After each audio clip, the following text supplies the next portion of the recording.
Hey, welcome back to another episode of STO. I'm Greg. We're going to go on another adventure. We're going back down to the farm to do some prep work. And we're going to do two things, or actually a couple things when we're down there. But two of them are kind of DIY projects. One of them are tick tubes, and the other is a homemade herbicide. So in the last episode, the girls and I went down to the farm and we put down some contractor bags and stuff like that to kill an area for us to put a food plot, and there were some gaps in the bags and stuff like that. So we just need to go down and kill off the few spots where there's some greenery poking through, and probably around the edges too, a couple other spots. So I looked up some stuff. That's fantastic. That's amazing. I'm so glad that happened.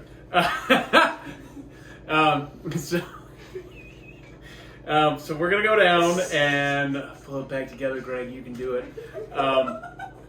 We're gonna go back down and we're gonna see how this works. I looked up how to do a homemade a homemade herbicide.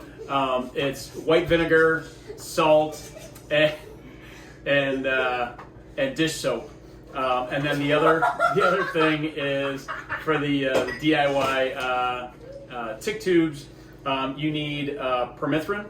You can get it online. I'll put all the prices and stuff up. This may make the final cut. Yeah, we don't know yet. This is some pretty nasty stuff, so you're going to need gloves. This one thing I actually don't have up on the table, but I have gloves. And you'll probably want eye protection where you need some cotton balls and leftover toilet paper rolls. Or you can take the paper towel rolls and cut them in half. It doesn't matter if they have toilet paper on them or not. But again, I'll have the prices up and stuff like that for all this stuff. So then we're gonna go one at a time and work these two together, and then we'll head out to the field. So thanks for joining us again. Hi. You guys are crazy. Let's see if we can even use any of that. Okay, so project number one is the tick tubes. So again, you need either toilet paper rolls or your paper towel rolls kind of cut in half, your permethrin, gloves, cotton balls, and then I've gotten a little spray bottle. I've marked it, it's just poison. Once you put permethrin in a spray bottle, you don't want to put anything else in there. So dedicate, and you don't need a big bottle. So dedicate one if you're going to do this just to your tick tube stuff, and mark it so no one else accidentally uses it for anything else. It's pretty bad stuff. So the idea behind this is, and you can do this twice a year, in the spring and then in the fall. So one of the things I found out is, so with ticks, the baby ticks will get on mice, and one mouse can hold up to 100 baby ticks in its fur, which I thought was a pretty crazy number. Now this stuff does not hurt the mice, right? But it does kill the baby ticks. So the idea is, you're going to fill these little cardboard tubes with cotton balls that are going to have the permethrin on it, and then you're going to go around to either where you hunt or you camp, or if you live in a rural area in your yard, you just take these and you throw them around the yard. The mice will come along, they'll tear up the cotton balls, tear up the cardboard, and they'll bring it back to their den to make their nest. And then as they get in there and they snuggle into their nest and stuff like that, if they have the baby ticks on them, they're snuggling into the cotton balls, which have the permethrin on it, and it kills the ticks, but it doesn't hurt the mice. You do need to be careful around waterways with this stuff, so don't throw these things too close to ponds or streams or things like that. But around the yards or hunting spots. I've been doing this down where we camp and where we hunt for a couple years now, and nobody's come back with any ticks. Maybe it's just unlocked, or maybe it's working. But one of Remington's classmates actually got Lyme disease several years ago from a tick, and it played absolute havoc with him for several years. And I still think he has lasting side effects from it. But he was out of school for a couple years, and it was really, really hard for him and his family. So it was at that point when I kind of started to take Lyme disease a little more serious. In terms of prevention. We always would spray with deep woods off and stuff like that when we go out, but this is an extra added step, and since we spend a fair amount of time down in this area running around in the grass and doing other things like this, this is a nice little preventative measure. Okay, it's a little windy out, so you want to make sure you got safety glasses or sunglasses or something on. I've put some cotton balls on some paper plates, and I put some rocks on the plates just to keep them weighted down. Once I get them wet with the permethrin, I'm going to put them out of the wind. They need to dry before you put them in the tick tubes, but obviously I don't want them blowing all over the place. So you don't need a lot, it goes a long way. Get good coverage on the cotton balls. Turn them over a little bit so you get good coverage.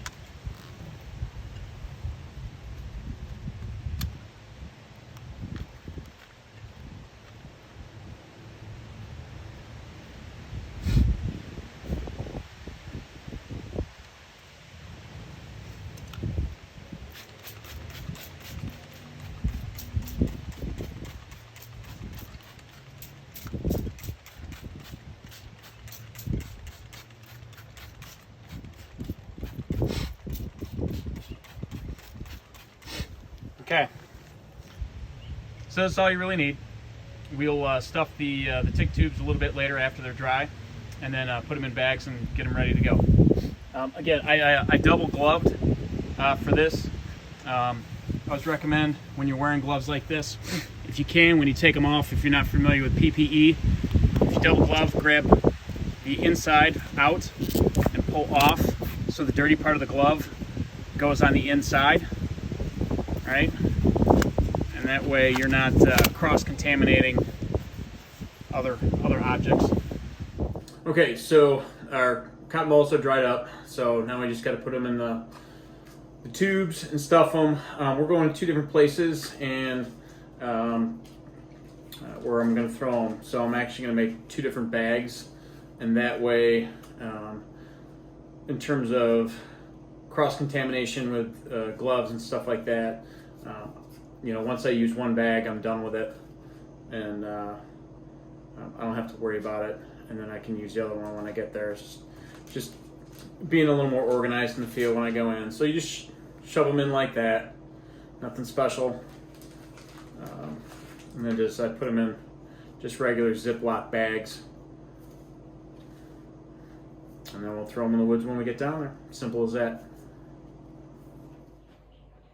Okay, now that we have our tick tubes done, the next thing we're going to do is make a homemade herbicide. And again, this is for the food plot, the areas where the mats didn't get down, or actually around where I'm going to put the perimeter of the fencing to protect. I'm going to try something where I'm going to actually try to protect the majority of the food plot until we get closer to hunting season, but then maybe have some stuff just on the edge of the perimeter or outside to kind of, you know, let the deer know it's there. I'm sure they'll know it's there anyways, but give them some samplers and stuff like that, but then save the main meal for later. Obviously, if you have a bigger food plot, you know, you're, you know, an acre, half acre, something like that, you're not really concerned about this, but we don't have room to do that, to allocate towards a plot that big where we hunt. So we're trying to maximize the space that we have. So this next herbicide, again, it's homemade, so you don't got to go to the store and spend big money to do this. I'll have the price for it. I have a 2-gallon pump sprayer. You can get a gallon. You know, I think they're like $12, something like that at Walmart. You need a gallon of white vinegar. You're going to need 1 cup of salt and 1 tablespoon of dish soap. So make sure you get your measuring tools. We're going to combine these things, and that's that's going to be our herbicide. In between anyone that's done salt outside knows what salt does to vegetation, and you know, the salt, the vinegar, and the soap combination is going to dry everything out really well. So, all right, let's see. Let's start putting this stuff together. All right, I have a helper now. So Remington's, yay! So Remington's going to help. So we have our pump sprayer, we have our pre-portioned salt, and we got our measuring tablespoon for the dish soap. So we're going to start by putting the salt in the container first. So you need 1 cup of salt.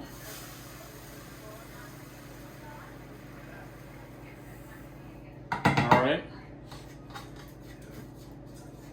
You can give that top like a shake. Maybe it'll grab on there a little bit. There we go. Then we're going to put in 1 tablespoon of dish soap. So choose your favorite dish soap. We're using Dawn. He's freaking far. holding. Thinking I'm gonna break my wrist again. Got a nice full bottle for you, so it's heavy. Yay. Just what I've always wanted. Right. Oh, look, a bubble. Bubbles. I dated a Bubbles in college one time, but that's a different story. I had a duck called Bubbles. That's true. We did have a duck. That was my favorite. Kind of. Yep. And then lastly, we're going to add the vinegar. So it's 1 gallon of white vinegar. So the whole... buttload of vinegar. The whole thing. Yay. All right. Give it a nice quick pour so it doesn't dribble off the side. There you go. I just remember how to drink a tablespoon of vinegar one time. It's awful. It smells like we're making salads. Yeah, so. Uh-oh. Uh-oh. All right. Oh yeah. And then we'll put the top in there and just kind of shake that up a little bit, get it all mixed up, and then it'll be ready to go when we head out in the field. Yay.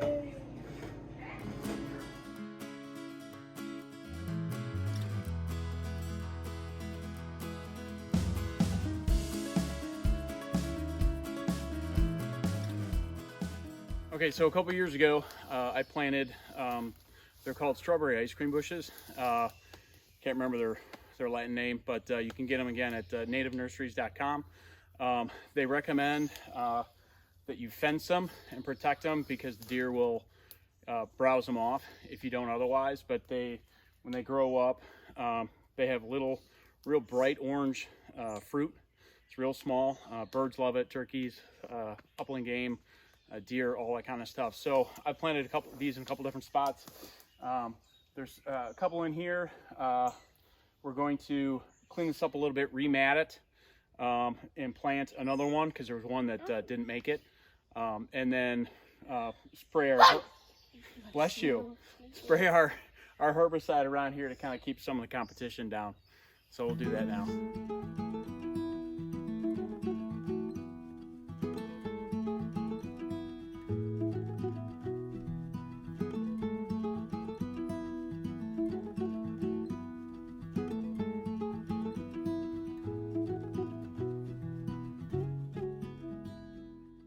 Okay, so I got the new strawberry bush in place. There's 3 other ones in there. There's a weed mat down there, but like I said, this stuff outside has been kind of growing up and in. So we thinned that back. We sprayed some of the homemade herbicide around there, and then we're going to ring it again. With the fencing, I found just regular chicken cooping, and then these green garden stakes usually work. But I reinforce them with the signpost fences. The deer will knock these over after a couple years. Or if the deer get really hungry, they can just plow them over. Typically, I also use these zip ties. They're the metal ones. The plastic ones are obviously they're cheaper, but after a couple years they get brittle and then they can break and fall off. So I use the metal ones. And then when I plant too, just on a regular, even though it's a little bit later normally, I wouldn't be planting right now, but it's gonna be cool this week. We're supposed to get some rain. I use mineral moist. So for those that really like the word moist, I use this mineral moist. If you're into gardening, you know what it is. It looks like rock salt, but then when you add water to it, it swells. And so you put that around the roots. That way, if it's a dry summer, it's first year, it helps hold moisture in the soil and helps the roots get established. So I've had better success doing that. So now we're going to spray a little more around here, and then we're going to move on to the next spot.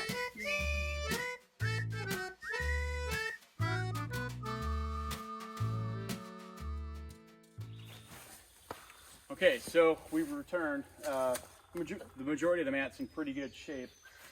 It looks like, I don't know if it got torn up by wildlife or something back there. Brought some extra pins. We'll stretch that back down. Hit this with herbicide. Same thing around the exterior. And then move on to the next spot. So, all right, but overall it's looking pretty good.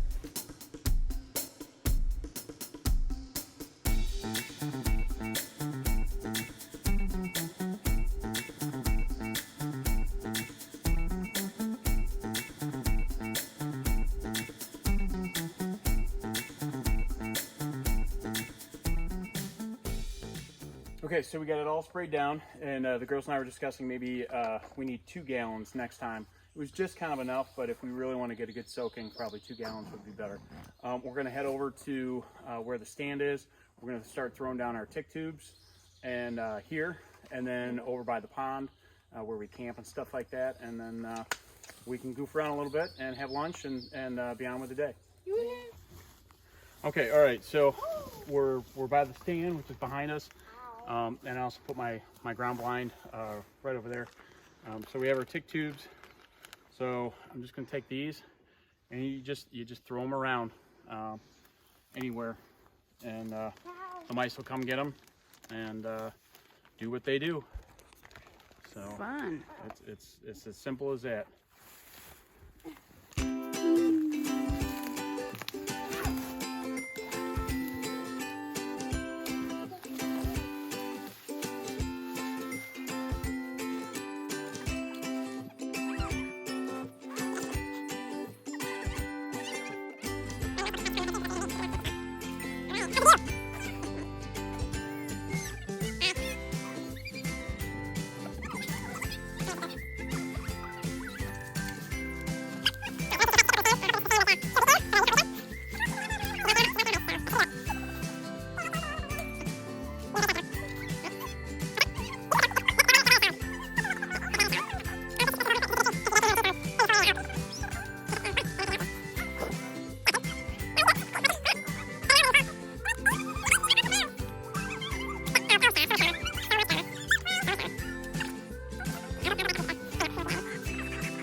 We'll take baby steps to prevent from getting up on the stand. So one step at a time. One step at a time.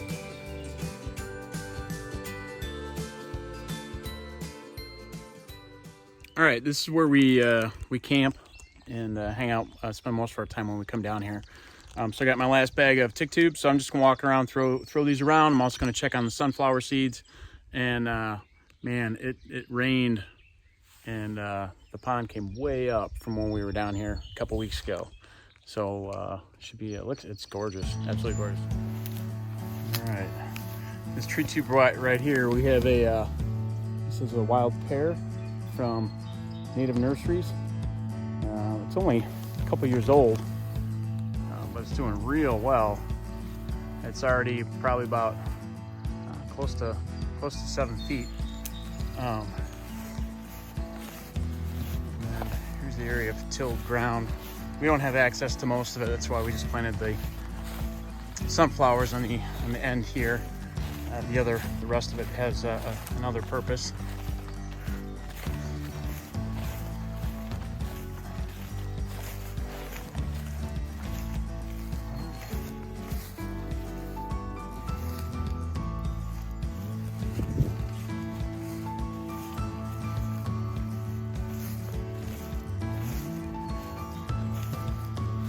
Yeah, there's some popping up. I don't know what I'm looking for. Here.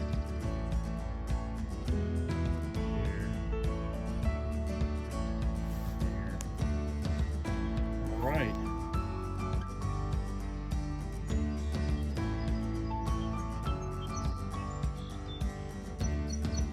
Oh, Bram, you should have been here. Fish on! Fish on! Should have been here. Oh, it's a good one.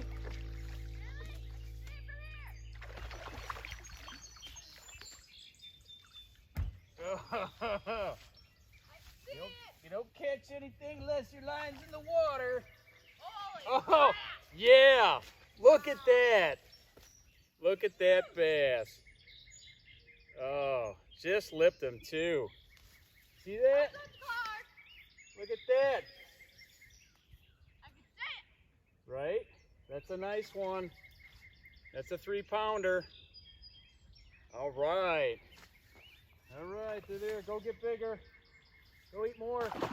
Woohoo!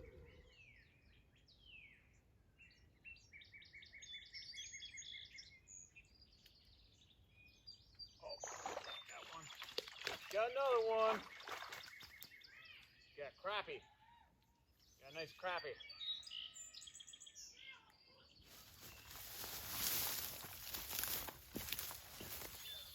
Not a bad little crappie. Okay, well, we got a fair amount of stuff done. It was a pretty quick day down. Caught a couple of fish at the pond too. But like I say, so we got a herbicide done. I'll go down and check on that a little bit later. Sunflower seeds are coming up, and we got a strawberry bush planted. So thanks for joining us again. May your adventures continue, and we'll see you around next time. Take care. Bye-bye.